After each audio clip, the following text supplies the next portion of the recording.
The most important nutrition tips for dancers. That's going to be hard for me to decide, but let's see if we can get into it.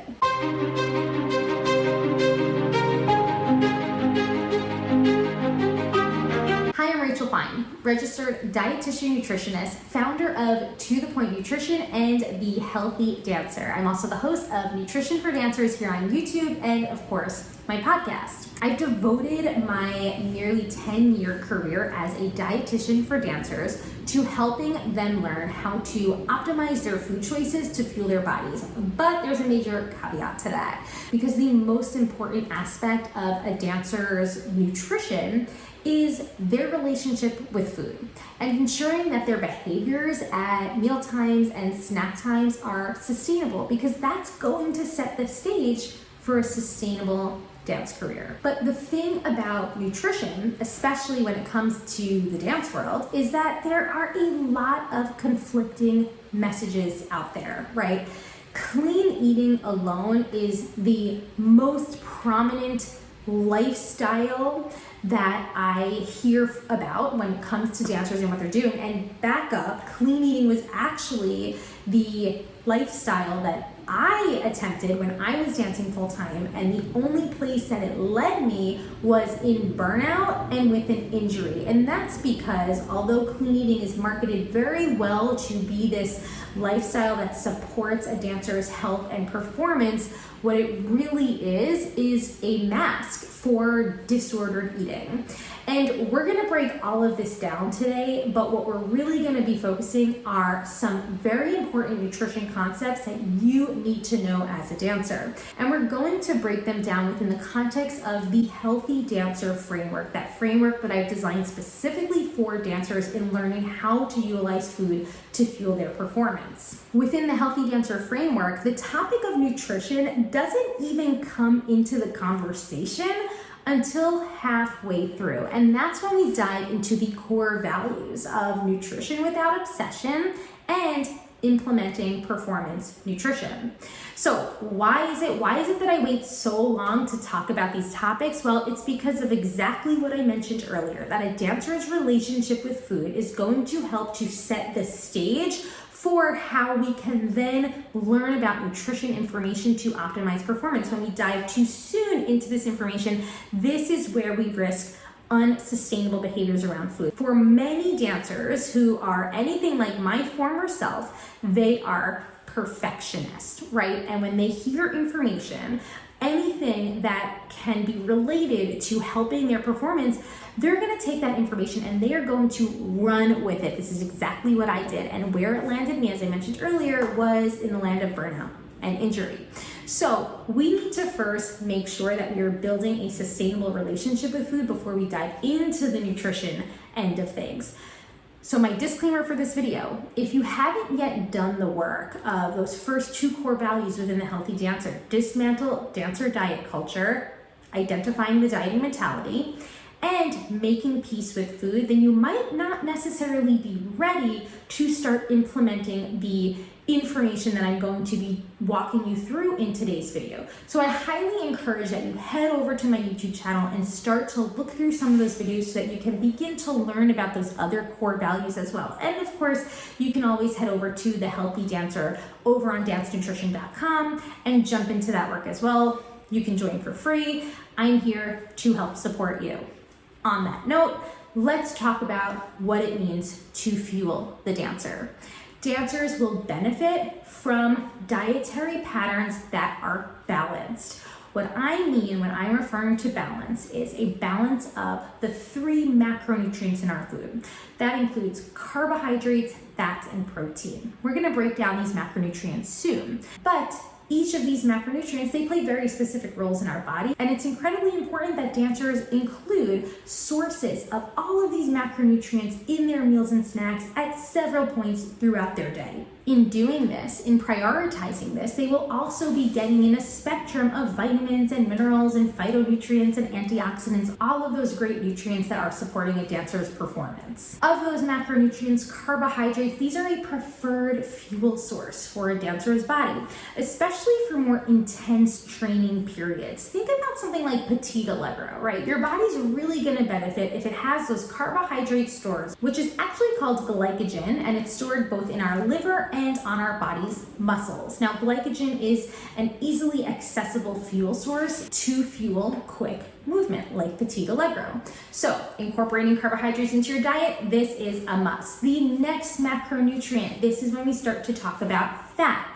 Fat holds an incredibly important role in our bodies. Well, not just one role, actually many. First and foremost, fat is a necessity for the absorption and transport of some very important vitamins, specifically vitamins A, D, E, and K. All of these vitamins play essential roles in our bone health, in vision health, in our immunity. So it's incredibly important that we are not just thinking about the vitamins within our food choices, but that we're also thinking about our food choices, as I mentioned earlier, having a balance of these macronutrients, and fat is definitely part of that mix. Fat also helps to keep us feeling satisfied between our meals and snacks, right? So that you don't experience this chronic low-lying feeling of hunger throughout the day. The next and final macronutrient, this is protein. Protein has its reputation set out for it, right? Everybody loves protein, and I get it. Protein is really essential for tissue repair and muscle rebuilding. This is obviously essential for dancers whose muscles undergo a lot of wear and tear throughout their training. So as you can see, carbohydrates, fat, and protein together all make up the balance that I'm referring to when I'm talking about how a dancer is fueling their body for their performance, and really asking yourself, does my meal or snack incorporate a source of carbohydrate? Does it incorporate a source of protein? Does it incorporate a source of fat? Now, on my blog, dancenutrition.com, you can head over to several different articles where you can learn more about each of these macronutrients and even get some examples of food sources that are rich in these macros that you can start adding to your meals and snacks. What about foods to avoid? Should dancers be avoiding any one type of food? Well, the short answer is no. If you've been following me for a long time, you know that I'm a certified counselor of intuitive eating. Intuitive eating is a non-diet approach to how we're fueling our bodies. And instead of focusing on an exclusive approach to food, or for example, avoiding certain foods and including other foods, we actually focus on an inclusion approach to food. How can we include all foods into our day in a way that leaves us feeling great physically, mentally, and emotionally? And most often, actually always, this involves not having that restrictive mindset to any food. Of course, there are exceptions. If someone has a diagnosed food allergy, then they're going to have to, for medical reasons, avoid a certain food.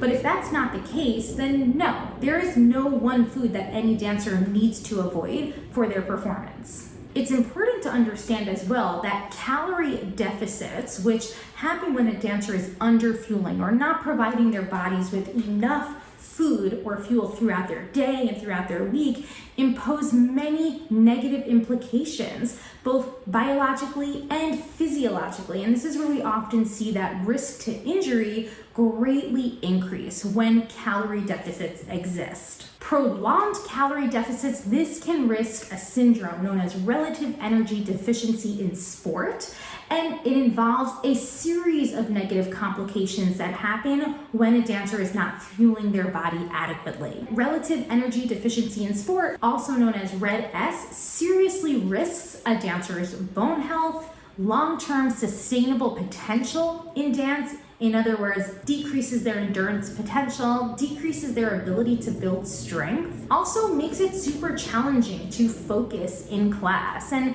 dancers often can experience higher levels of anxiety and depression and irritability when experiencing RED-S. So it's super important that dancers learn how to fuel their body adequately. And what's even more important here, and I'm going to get to it soon, is the importance of consulting with a licensed professional, a registered dietitian nutritionist, to better assess if you are fueling your body in a way that is adequate. I also want to make note of the importance of dancers incorporating fun foods into their day. See, as dancers, and I spoke about this earlier, it can be very easy to hyper-focus on the physical nature of our dancing, right? And what foods are going to really help to enhance endurance and support our strength.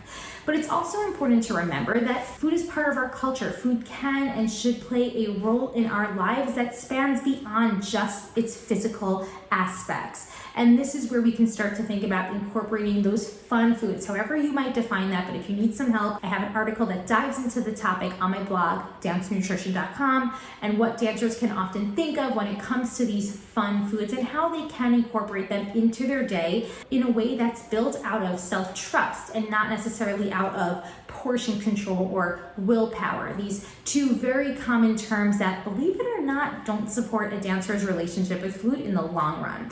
I want you to learn how to incorporate those fun foods in a way that leaves you feeling very trusting, that, you know what, I'm eating this now, I can stop when I'm full, because when I want and have access to this food again, I can allow myself to eat and enjoy that food guilt-free. So that's a really important concept to understand as well. And there's several tools that we utilize within the Healthy Dancer to do exactly that, like mindful eating techniques. The Healthy Dancer food flexibility algorithm is another really important tool as well, along with food neutrality. All topics that you can read more about on my blog. Okay, now that was a seriously big rundown of what it means for a dancer to fuel their bodies. But let's talk about 5 more specific effortless tips that I want you to consider. First things first, build a supportive meal plan. This is where a registered dietitian can seriously help you. And there are 5 core values that I work on with the dancers who work with me. And that is adequacy, making sure they're eating enough; consistency, making sure they're fueling their body regularly throughout the day; balance, we just spoke about that a lot; variety, making sure you're getting a varied amount of foods throughout your day in order to ensure that you are gaining a broad spectrum of nutrients; and of course, food flexibility. The Healthy Dancer food flexibility algorithm helps dancers learn how to utilize nutrition information, but in a way where nutrition information isn't the sole deciding factor in your food choices, because we also need to consider our preferences and of course the foods that we have accessible to us. The next effortless tip is to find a fluid structure in how you're fueling your body. See, dancers are prone to unintentionally undereat, and this is simply because of busy schedules and higher than average physical activity levels. So a lot of obstacles within a dancer's day that make it really challenging for them to fuel adequately, and because of that, sometimes we need to implement a very flexible structure into their day for them to remember those consistent meals and snacks. The next effortless tip: make choices, not rules. It is incredibly important that we start to do the work of making peace with food. This means that we're breaking food rules, not making more food rules. Your decisions around food, your choices, this is where the Healthy Dancer food flexibility algorithm comes into play. You want to remember what is accessible to you at that moment. What foods do you prefer? And then can we start to consider, okay, can I start to implement some principles of nutrition into my food choices? Complex carbs give me more sustained energy, and I've got a 3-hour rehearsal coming up, so I might benefit from some more fibrous type of options than perhaps a lower fiber type of carbohydrate. Or if you need a quick refuel, you've got 15 minutes left in the show, you've got to whip out 32 fouettes, whatever it might be, then you might need that quick energy coming from those simple carbs. So this is where that nutrition education can really start to come into our decision making. We also want to remember to embrace personalization. I speak about this in another video, a video about what I eat in a day vlogs, and about the fact that a dancer's nutritional needs are not one size fits all. Simply put, what works for one dancer might not work for another dancer. I've been working in this field long enough to know of the thousands of dancers I've worked with, every dancer's unique needs, the foods that work for them, the way that they're eating their foods works differently. Meal and snack timing is going to be different. The way we're putting together these meals and snacks might be different as well. Dancers have different preferences. Some dancers might experience stomach discomfort from certain foods while other dancers may not. So it's incredibly important to remember personalization within your meal planning. And again, this is where a registered dietitian can be super helpful, which leads me into that 5th effortless tip, is to just make sure you're getting nutrition education from qualified sources.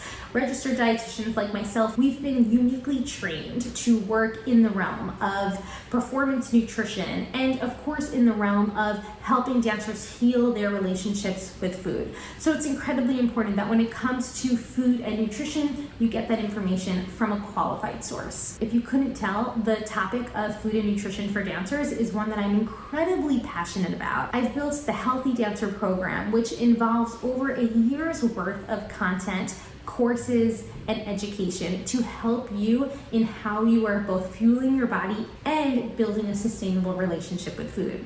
You can learn more about it with the links below, but I highly encourage that you also like this video and subscribe because I love sharing more information with you, and the more support I get,